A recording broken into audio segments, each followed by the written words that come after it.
Gloria al Señor. ¿Listos para la palabra, mis hermanos? Gloria a Dios. Gracias a Dios. Bueno, doy gracias a Dios por este día y he guardado esta carpetita, viene a ser el equivalente a un iPad en 1981. Aquí tengo una serie de apuntes y buscando en lo que yo quería compartir el día de hoy, vino a mi mente, a mi corazón, unos apuntes que hice el 20 de marzo de 1981. O sea, 15 días antes, después de que nació David, vinimos de hecho de Monterrey para que aquí se aliviara Ana. Y en ese tiempo hice unos apuntes y algunos han estado conmigo pues por muchos años los he tenido en mi mente, en mi corazón, y le doy gracias a Dios por ello. La semana pasada estábamos hablando acerca de que era muy importante cuidar, nunca despreciar ni nunca avergonzar a la gente, sino por el contrario, irnos al otro extremo, y ese extremo es apreciar, ese extremo es, levantar la vida de otra persona, mostrar nuestro amor, ser personas que levantamos a la otra persona, que siempre damos una dignidad especial, ¿verdad?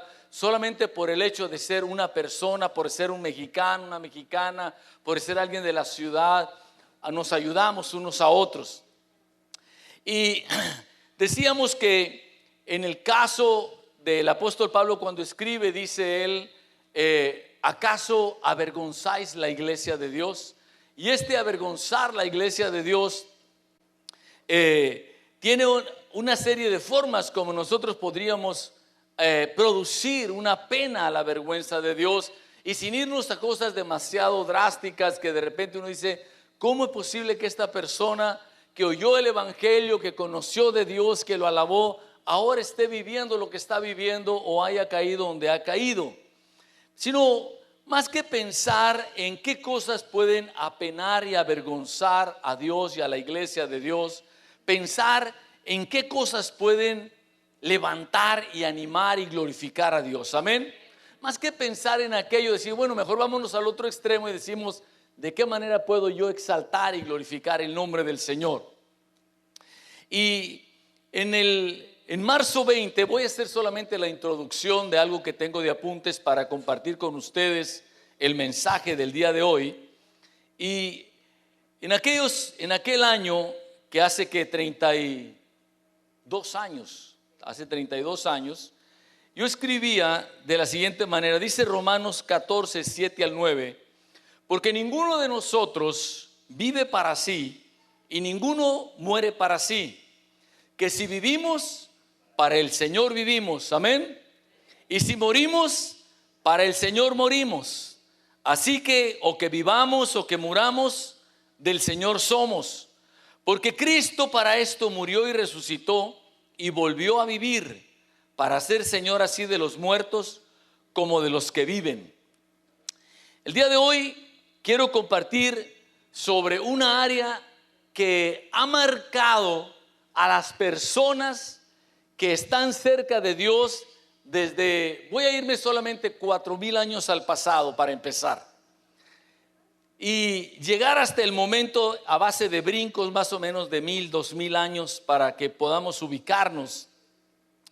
Pero dentro de la economía, cuando yo estudiaba economía, dentro de la economía hay, vamos a decir, para irnos también en forma genérica, está el sistema capitalista en el cual dice, la propiedad es privada. La propiedad es de la persona, a esta persona le pertenece, es su propiedad, él es dueño, ella es dueña y nadie le puede quitar esa posesión. El socialismo dice no, la propiedad realmente es del Estado y el Estado administra. Realmente este sistema económico ha ido muy en decadencia y cada vez se encuentra menos, porque se ha notado la deficiencia como sistema económico. Pero la palabra de Dios se va a un sistema completamente diferente y dice, la verdad es que la propiedad o la existencia, lo que hay, no es ni del individuo ni del Estado. En el sentido estricto, todo le pertenece a Dios. Todo es de Dios. Y dice, es de Dios por tres razones. Número uno, es de Dios porque Él es el creador. Cuando Dios creó la tierra, Él no le pidió prestado a nadie. Cuando Él creó la humanidad o la vegetación, Él es el dueño. La Biblia nos dice una y otra vez que de Dios es la tierra, su plenitud, el mundo y todos los que en Él habitan. Todo es de Dios. No solamente es de Dios porque Él es el creador, sino dice también que es de Dios porque Él le da mantenimiento. Él le da mantenimiento. Dios es el que mediante la lluvia la vuelve a regar toda la tierra para que reverdezca y produzca, y aún bosques que se quemaron vuelven a reverdecer porque Dios les da mantenimiento. Y la tercera razón por la cual sabemos que todo es de Dios, porque aunque el ser humano se le entregaron las llaves para la administración de todo esto, y el ser humano le firmó o le endosó la propiedad a Satanás, Cristo Jesús en la cruz del Calvario toma posesión una vez más y dice: esto es de Dios, el mundo es de mi Dios, el mundo es de mi Padre, amén. Entonces todo esto le pertenece a Dios. Ahora este entendimiento me voy a remontar a 4000 años al pasado, 2000 años antes de Cristo. Hace 4000 años Dios le habla a un hombre que había sido idólatra, de familias idólatras, y lo saca de Mesopotamia. Mesopotamia es la parte en medio entre dos ríos, en donde está Irak ahorita. Lo saca de ahí, de ser una familia idólatra, y le dice: Abraham, voy a hacer de ti una nación grande, te voy a bendecir y voy a engrandecer tu nombre. Yo voy a hacer algo especial de ti. La gente y la humanidad que se ha ido hacia la idolatría, que se ha olvidado de mí, de quién soy yo, ahora yo lo voy a redimir a la humanidad y la voy a hacer que esté conectada conmigo y se dé cuenta que yo soy dueño de todo y que yo doy a quien quiero dar, hago rico a quien quiero hacer rico, que yo soy realmente un buen padre y que quiero bendecir. Abraham es tocado por Dios tremendamente. Capítulo 12 de Génesis, es tocado, y ahí se revela que Abraham empieza a decirle: Dios, reconozco que tú eres el dueño. Reconozco que tú eres el dueño de todo lo que hay, de todo lo que yo pueda tener administrado. Tú eres el dueño, Señor. Se dice que en los trigales de Argentina, cuando una persona tiene un terreno y dice: yo no lo quiero trabajar, pero si tú lo trabajas, tú te puedes quedar con el 50% de la ganancia y yo, dueño del terreno, con el otro 50%. Dentro de los viñedos, el dueño del viñedo, como ya están las vides ahí, le dice a otra persona: si tú lo trabajas, tú te quedas con el 20%, porque no metiste semilla, no metiste siembra, no metiste riego, nomás esperaste y agarraste la uva. Te quedas con el 20% de la ganancia y yo con el 80%. Dios, de esta manera, al pagar el 50 al del trigal o al pagar el 80 al del viñedo, el que lo está trabajando, ¿qué está haciendo? Está reconociendo que es dueño. Reconozco que tú eres dueño. Aquí está, tú eres el dueño. En la palabra de Dios dice que Dios, para que le reconozcamos que Él es dueño, no nos dice dame el 50 ni dame el 80, dice dame el 10. Reconoce que yo soy dueño. Cuando uno hace eso, cuando Abraham empieza a hacer esto, está diciendo: Dios, reconozco que todo es tuyo. Cuando uno dice te amo con todo mi corazón, no quiere decir que la persona no ama con la mano, no ama con la oreja, no ama con el ojo. El corazón representa todo. Cuando uno diezma, el diezmo representa todo. Cuando uno entrega, uno reconoce que Dios es dueño de todo. Entonces Dios le da a Abraham una bendición especial. Inmediatamente dice la palabra de Dios que Abraham viene a ser un hombre riquísimo en oro, en plata y en ganado. No dice que es rico, es riquísimo en oro, plata y ganado. La Biblia se brinca: después de Abraham viene Isaac, su hijo, y después de Isaac, Jacob. Y dice la palabra de Dios que Jacob también le dice a Dios: Dios, reconozco que tú eres dueño de todo y yo diezmo a ti. Se cree o se sabe, porque no está registrado, que obviamente Isaac le aprendió a Abraham y Isaac le enseñó a Jacob su hijo. Cuando llega a este punto, en estas personas, que son las personas que dejan, vamos a decir, se queda el récord de este libro que fue escrito hace ya tantos 4,000 años, 4,000 años los escritos, o poco menos, porque nos venimos para acá, para Moisés. Viene después Jacob en una situación especial en que su hijo es vendido a Egipto. Es una historia que voy a hacer muy breve, pero al final que su hijo es vendido llega a ser una gran personalidad. El segundo después de Faraón. Era como si fuera dueño de todo Egipto, la nación que en ese momento controlaba toda la riqueza, porque había habido una tremenda sequía de 7 años, después de una tremenda abundancia de 7 años.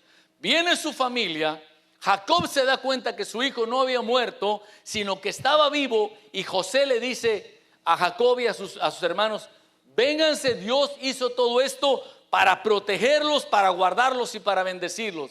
¿Qué estaba haciendo? Dios estaba guardando a Jacob en el tiempo de la crisis por amor al amor que le tenía Jacob a Dios. Que Jacob le había dicho: Dios, todo es tuyo y no es posible que aunque la tierra esté árida yo me vaya a morir de hambre. Dios lo proteja y se lo trae a la riqueza de Egipto, y Faraón le dice a José: José, dale la tierra que quieras a tu familia, la mejor tierra donde ellos puedan pastar, donde ellos puedan tener su ganado, donde ellos puedan sembrar, dale lo mejor. Y así viven. Cuando Jacob es ya una persona mayor, ponga atención en esto, estas matemáticas. Cuando Jacob ya era una persona mayor, él tenía 12 hijos. 12 hijos. Uno de ellos era José, otro se llamaba Leví, los otros no le voy a decir, pero son otros 10 más. Dios dice: Jacob, de tus 12 hijos, quiero que Leví sea apartado para que vele por la vida espiritual de todos los demás, porque de los 12 hijos yo voy a derramar y voy a hacer una nación grande que va a trascender a todo el mundo y va a ser de bendición. Quiero que veles por la vida espiritual. Los pantalones Levi viene de esa familia, es cierto. De ahí viene, Levi viene de esa familia. Quiero que veles, tú como familia, como tribu, quiero que veles por tus hermanos. Ok, ¿cuántos quedaban hermanos? No, hombre, 11 hermanos. A ver, todo, 12 menos 1, 11. Quedaban 11 hermanos. Quiero que veles por ellos, veles por su vida espiritual, su vida moral, su vida familiar, su vida social. Quiero que veles por ellos. Y dice Jacob: cuando ustedes vayan a la tierra prometida, cuando ustedes regresen y tengan la repartición de la tierra prometida, de los 11, le dice a José: José, a ti no te voy a incluir. ¿Cuántos quedaban allá? 10. Pero voy a incluir a 2 hijos tuyos. 2 hijos tuyos los voy a incluir con sus 10 tíos, y van a ser 12, y voy a repartir toda la tierra.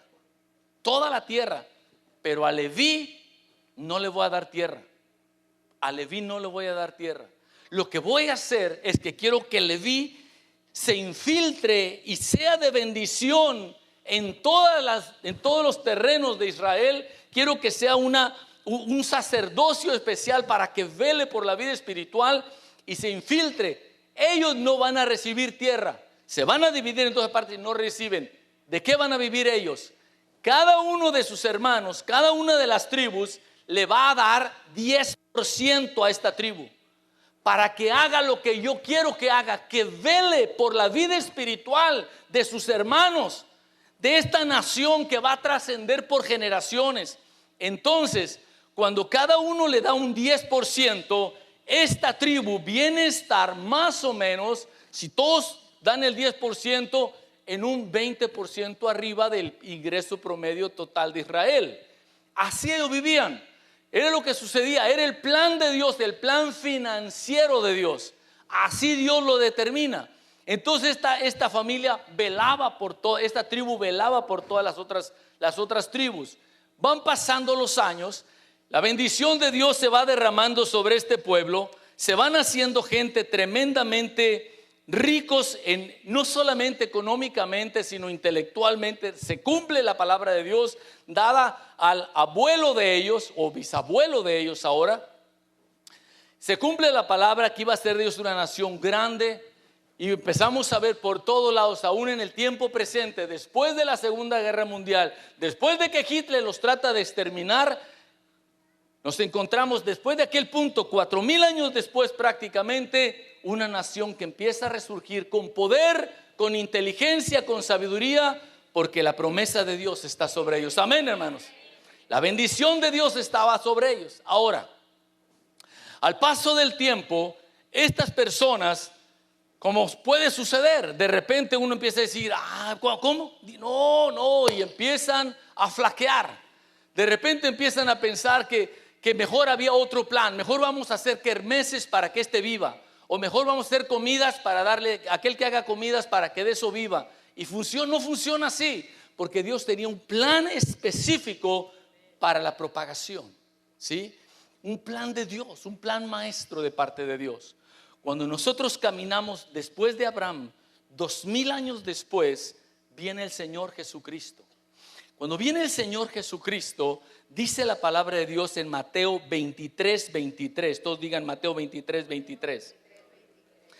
Viene el Señor Jesucristo y le dice a los fariseos de la siguiente manera, que es clave para que nosotros sepamos si dentro del corazón del Señor estaba todo esto. Dice: ay de vosotros, escribas y fariseos hipócritas, porque diezmáis, o sea, das el 10% de la menta y el eneldo y el comino, y dejáis lo más importante de la ley, la justicia, la misericordia y la fe. Y luego dice una frase clave: esto era necesario hacer sin dejar de hacer aquello. El Señor Jesucristo, cuando en el Nuevo Testamento no viene otro plan financiero de cómo extender el reino de los cielos, de cómo traer la gloria de Dios y la bendición de Dios sobre este mundo, no solamente a una nación llamada Israel en la carne, descendencia de la sangre de Abraham, sino pasarla, como dice Gálatas, a todas las naciones. El plan financiero de Dios no cambia. No cambia, sigue igual. Este es el plan financiero. Si nosotros caminamos un poquito adelante, el Señor Jesucristo va a la cruz del Calvario, muere por ti y por mí y resucita. Y cuando Él resucita y se va al cielo, nos damos cuenta del plan financiero de la iglesia. Y en Hechos capítulo 15 encontramos a una pareja, Ananías y Zafira, que ellos venden una propiedad y cuando traen, vamos a decir ahora, la parte a la iglesia, ellos sustraen. Dicen, bueno, quizá el 10 sea mucho, ¿qué tal si el 8, el 7 o el 5?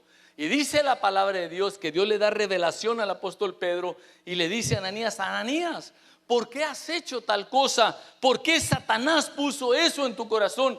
¿Qué no te das cuenta que al mentirle al Espíritu Santo has mentido a Dios?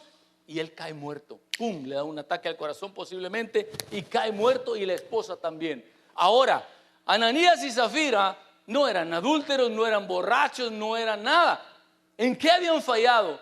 En un plan financiero. Habían mentido al Señor. Y Dios nos quiere llevar una vez más a la iglesia, la quiere llevar para que esto trascienda la bendición. Un pueblo que en medio de la sequía, cuando Isaac, me voy otra vez 2 años para atrás, cuando Isaac en una situación de crisis dice: aquí hay sequía, yo ya me voy de aquí, esto no tiene. Dios le dice: no, Isaac, siembra, yo voy a demostrar que yo soy Dios poderoso por encima de las circunstancias. Isaac siembra y recoge tal abundancia que la gente dice: ¿cómo es posible? ¿Quién está sobre esta persona? ¿Cuál es la bendición que tiene esta persona? Nos regresamos más adelante y nos damos cuenta que Pedro es el que le dice, esta es la palabra de Dios. Más adelante viene un hombre.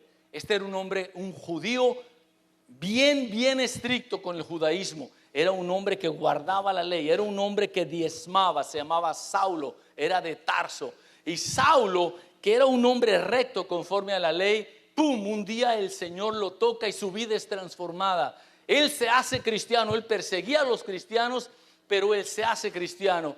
Obviamente, él sigue diezmando para que el reino de los cielos, como él le dice a Pedro, Pedro, Dios te ha mandado a ti al pueblo de los judíos, a mí me ha mandado al pueblo de los que no son judíos. Y él empieza a predicar el evangelio haciendo uso de todos los recursos que tenía, pero él dice, yo quiero dar más.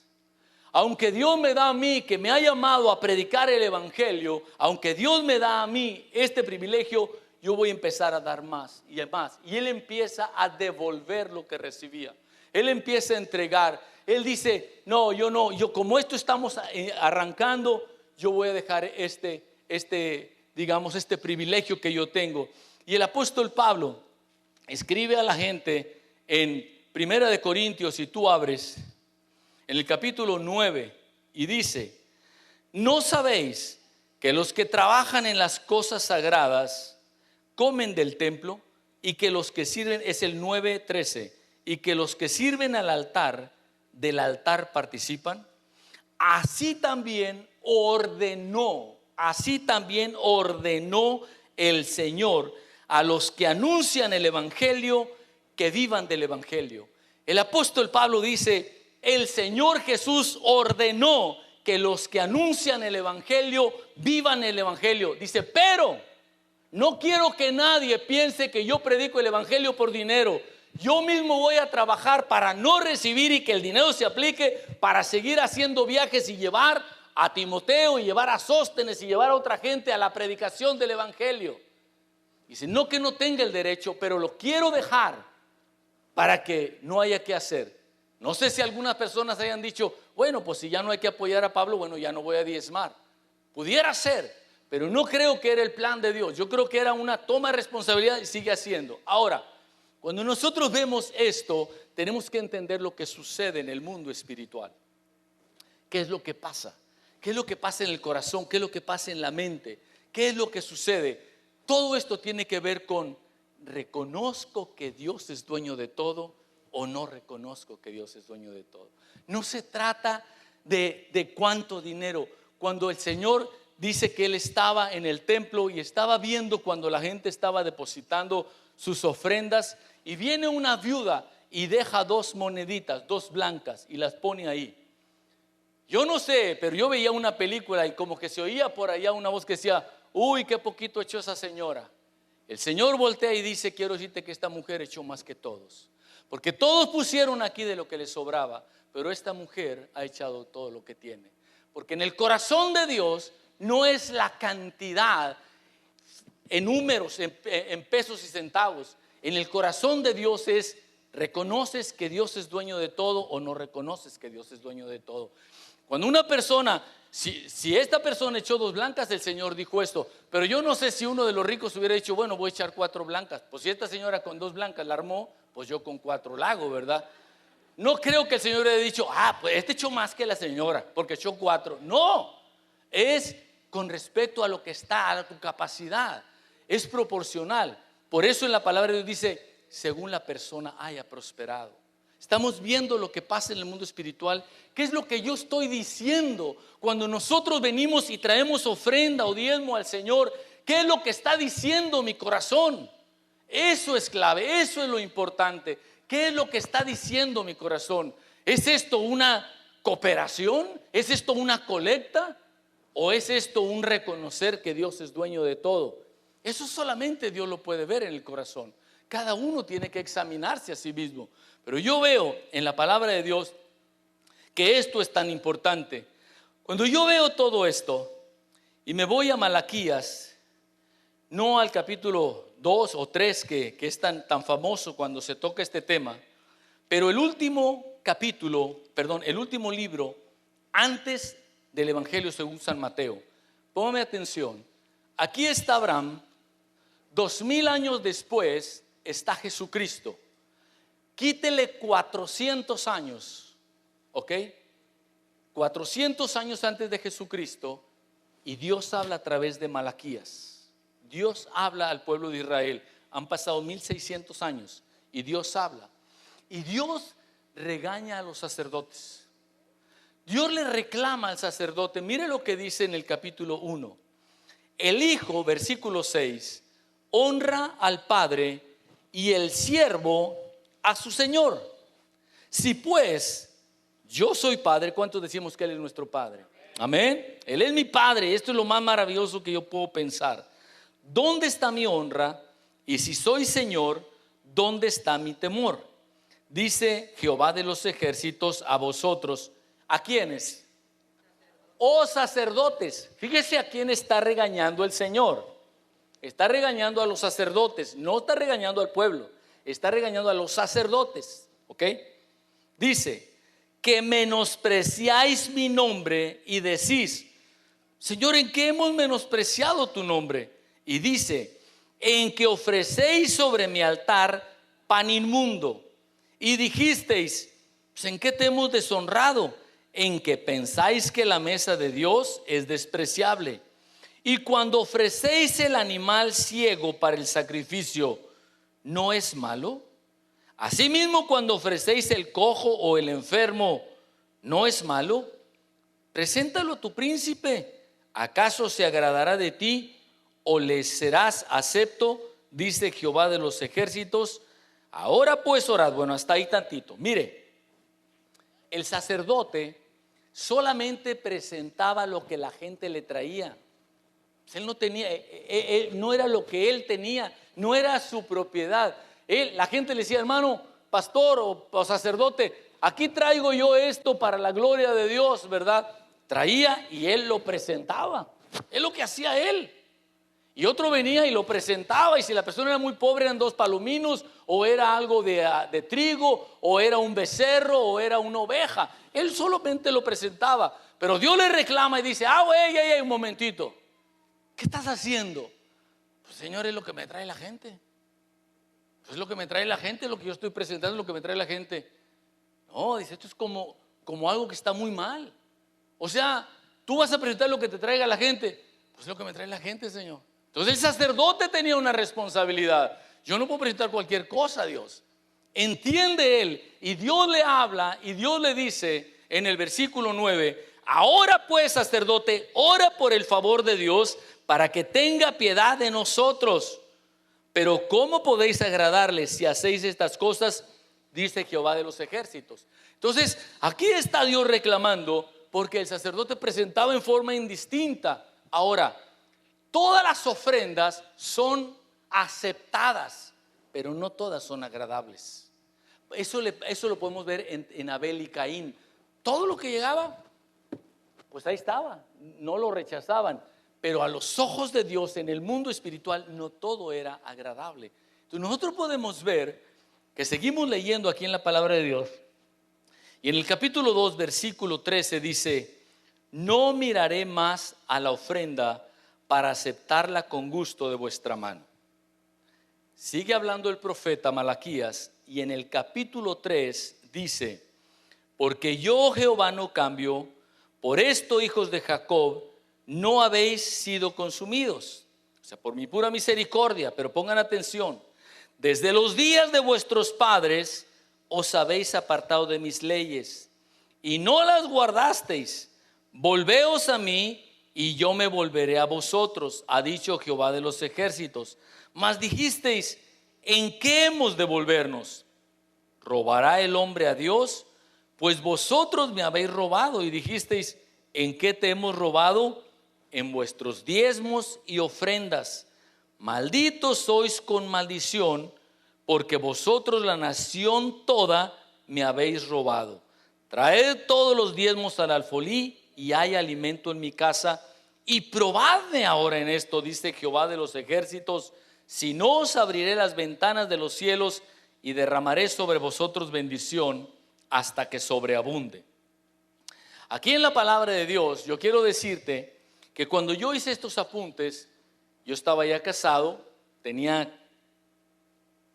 16 días de que había nacido David. Yo ya diezmaba desde soltero. A mí nadie me explicó, a mí nadie me dijo que había que hacerlo. Yo simplemente oí a otra persona en una iglesia donde yo crecí que nadie diezmaba. Eso no, en mi iglesia nadie nos enseñó, no sabíamos, no existía eso. Un día en una reunión En una casa un hermano dijo, nunca se me va a olvidar, el doctor Mario Rodríguez, dijo: yo no sé si les parezca raro, pero yo leí en la Biblia del diezmo y yo voy a empezar a diezmar. Y yo dije: yo también. Y otro ingeniero dijo: yo también. No sabíamos, nunca habíamos hecho eso, pero lo que nosotros queríamos era, de la forma que fuera, darle gracias a Dios. Yo no sé de qué manera, pero yo quiero adorarte, yo quiero glorificarte, Señor. Yo quiero que tú sepas que mi corazón está comprometido contigo y que te amo y que reconozco que todo es tuyo y de lo recibido de tu mano yo te doy. Nada más, para tu gloria y para tu honra. Así empezamos. Pasan los años, vengo yo a Tijuana porque se iba a aliviar mi esposa y está un hermano que fue pastor en la Catedral de Cristal, un argentino, Juan Carlos Ortiz, y él empieza a dar este estudio en San Pablo, ahí en Playas. Y estos son apuntes que yo tomé de él. Años después yo empecé a entender qué es lo que yo estaba haciendo. Yo no lo hice porque me convencieron, yo lo hice porque mi corazón estaba convencido. Y yo lo hice para la gloria de Dios. Y yo, mi testimonio es que le doy gracias a Dios. Estoy en una familia donde pensamos igual. Entré a una familia donde pensamos igual. Y podemos decir que nuestra bendición, así como Pablo, digo yo: gracias, Señor, que yo no he tomado en 20 años o 30 años que tengo de pastorar, no he tomado. Pero, Señor, perdóname, porque como yo no he tomado, no he enseñado tampoco. Y Dios viene y me reclama a mí, me dice: Joel, ¿qué es esto que me estás presentando? Pues es lo que trae la gente, Señor. ¿Me explico? No los quiero ofender, pero es que a veces uno no sabe. Y una vez le dije a un pastor, a mi pastor Elías Díaz, le dije: hermano, a mí nadie me dijo que yo discipulara. Yo empecé a discipular. A mí nadie me envió, yo empecé a hacerlo. Dice: Joel, pero no todos les cae el 20. Algunos uno tiene que decirles, si no la Biblia no lo diría en Romanos capítulo 10. Y yo digo: es cierto. A mí nadie me dijo que diezmara, pero si la Biblia dice que lo enseñe y que lo comparta, pues tengo que hacerlo, porque es una responsabilidad para que la bendición caiga sobre todos nosotros. La palabra maldición que dice Malaquías aquí, donde dice en el 9: malditos sois con maldición. Ayer oía a un hermano que conocí hace muchos años y decía: es que esta palabra, mi hermano, es la palabra obstáculo. Entre otros significados, la palabra maldición es obstáculo. Dice: te pasa en la vida que quieres avanzar por aquí, sientes que tienes un obstáculo, que arrancas por aquí, tienes un obstáculo, tienes por acá otro obstáculo. Dice: eso es una maldición. Tienes que decir: algo está pasando en el mundo espiritual que yo no puedo avanzar porque tengo un obstáculo. Y otras personas parece que fluye la bendición. Dios nos da el poder para hacer riqueza. Nosotros tenemos que aprender a usarlo y caminar en base al corazón de Dios. Amén. En base al corazón de Dios. Cuando nosotros podemos y entendemos todo esto, podemos comprender que el deseo del corazón de Dios es que nosotros traigamos conforme al deseo del corazón de Dios. Si yo le voy a llevar serenata a mi esposa, le voy a llevar la canción que lo que ella quiere. No le voy a traer el potro lobo gateado, porque a ella no le gusta el potro lobo gateado. Tenemos que hacer, si a Dios así lo establece, a veces uno quiere establecer la justicia propia. Bueno, es que así dice Dios, pero yo quiero salvarme de esta manera. Sí, ya sé que Dios hizo que en la cruz del Calvario Cristo fuera a morir por mí, pero a mí me gusta de otra manera. Yo lo voy a hacer de otra manera, me voy a salvar. No, hay cosas que Dios ha establecido y uno tiene que alinearse al corazón de Dios y dejar que Dios lo mueva y Dios lo guíe. Ahora, no es que estamos comprando la bendición de Dios. Dios nos ama. Dios nos ama, Dios es bueno, Dios es amoroso. Dios lo que quiere es que nos metamos en el fluir de su bendición. Es el corazón de Dios. Lo que nosotros necesitamos es solamente decir: Dios, yo reconozco que tú eres dueño de todo. Tú eres dueño. Y si yo puedo ser fiel en lo poco, tú sabrás, Señor. Pero yo pienso y digo: Señor, lo digo como testimonio y con humildad, nosotros nunca hubiéramos podido estar en este terreno, hermanos. Nunca. Son cosas que solamente Dios puede hacer. Solamente Dios. Este tamaño de grupo, no podríamos haber construido este lugar, posiblemente. Es solamente Dios. Pero Dios nos lleva a un momento en que dice: ya tienes que enseñar a tus hijos. ya tienes que enseñar a tus nietos. Abraham, ya tienes que enseñar a Isaac, Abraham. No se puede olvidar en ti. Tú has tenido la bendición. Enseña a Isaac. Porque si tú dices, no, porque va a pensar que yo, no, enséñalo. Isaac, ya aprendiste, enseña a Jacob. Jacob, ya aprendiste, enseña a las 12 tribus, a los patriarcas, enseñen, porque ahí está mi bendición. Ahí está. Y Dios dice, y la única ocasión quizá en que Dios dice, probadme ahora en esto, dice Jehová. Probadme, si no os abriré las ventanas de los cielos y derramaré sobre vosotros bendición hasta que sobreabunde. Cuando nosotros hablamos de menospreciar o de avergonzar, pues podríamos, creo que muy fácilmente entenderlo por lo que la gente decía. Ay, bueno, pues si voy a llevar una ofrenda, pues para qué llevo este becerro que está muy bueno, mejor llevo el que está perniquebrada, o llevo al que está chueco, ciego, o lo que sea. No, tengo que traer lo que es para la gloria de Dios. Tengo que entender que es para Dios. Es para Dios. Llega un niño con el pastor o misionero y le trae un pescado que acababa de pescar y le dice, hermano, conforme a la enseñanza que dice la palabra de Dios, yo le quiero dar este pescado a usted, es mi diezmo.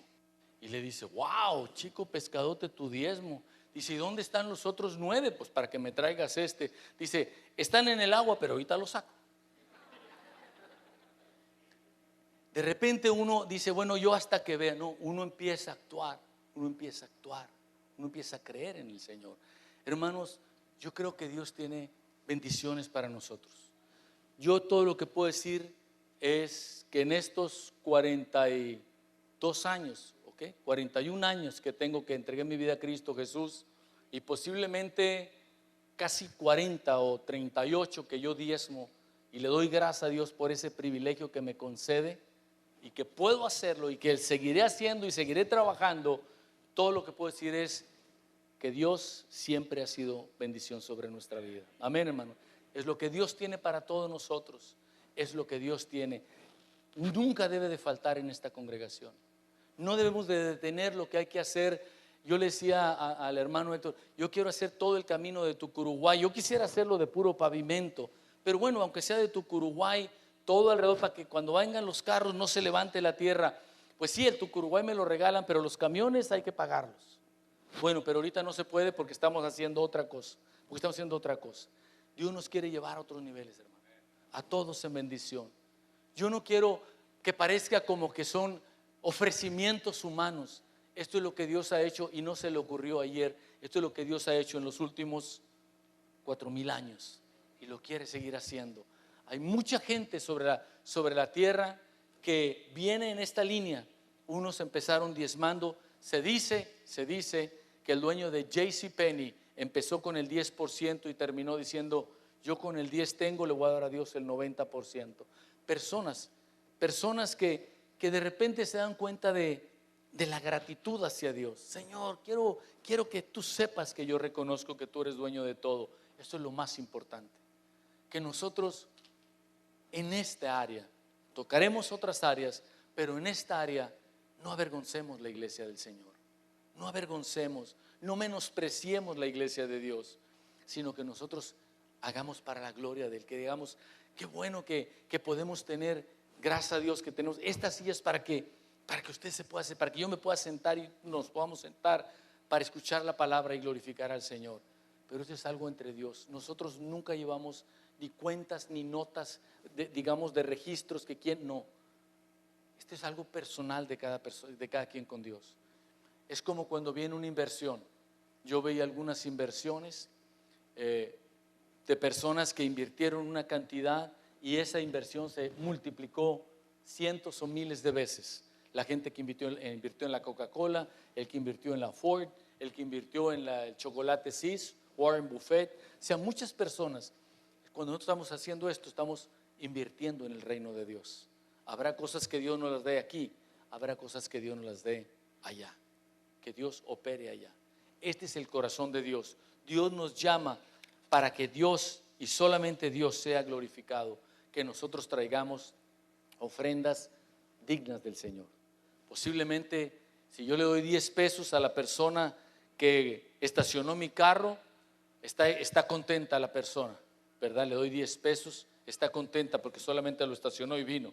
Pero si yo le doy 10 pesos de propina en una comida que estábamos 20 personas, pues no le va a parecer bueno 10 pesos. Uno tiene que entender que lo que uno da representa a la persona, representa y lo representa a uno también, pero representa a Dios. Dios, yo quiero adorarte y bendecirte.